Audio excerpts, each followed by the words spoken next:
Hindi ka permanenteng mabubuhay sa mundo. Parang usok lang ang buhay, unti-unting naglalaho. Kayamanan man ay marami, iiwan din sa huli. Walang madadala kahit gaano pa karami.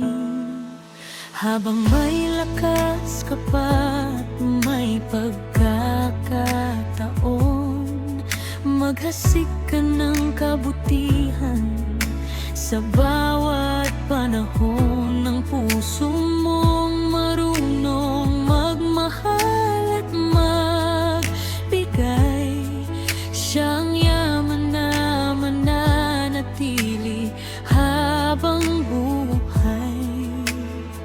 Kung huwag mong hintayin na ang lahat ay mawala bago mo makita ang tunay na halaga ng pagmamahal, pagdamay at kabutihan na siyang ilaw ng ating kabuhay.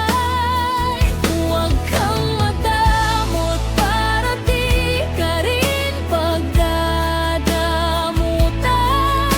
Balang araw sa buhay mo'y may darating na pangangailangan. Ang kabutihang itinanim mo ay siya ring aanihin kapag ikaw naman ang mangangailangan. May taong tutulong din.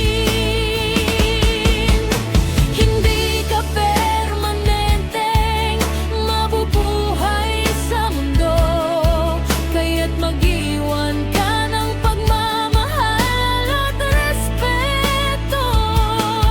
Hindi pera ang sukatan ng tunay na tagumpay, kundi ang pusong marunong umalalay at magbigay.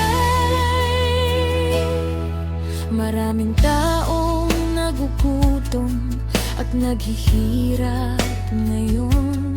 May mga luha sa mata, may pasang-pasang hamon.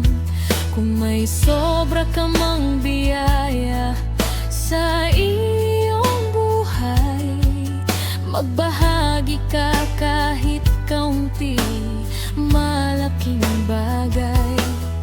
Sapagkat ang gulong ng buhay ay umiikot lamang.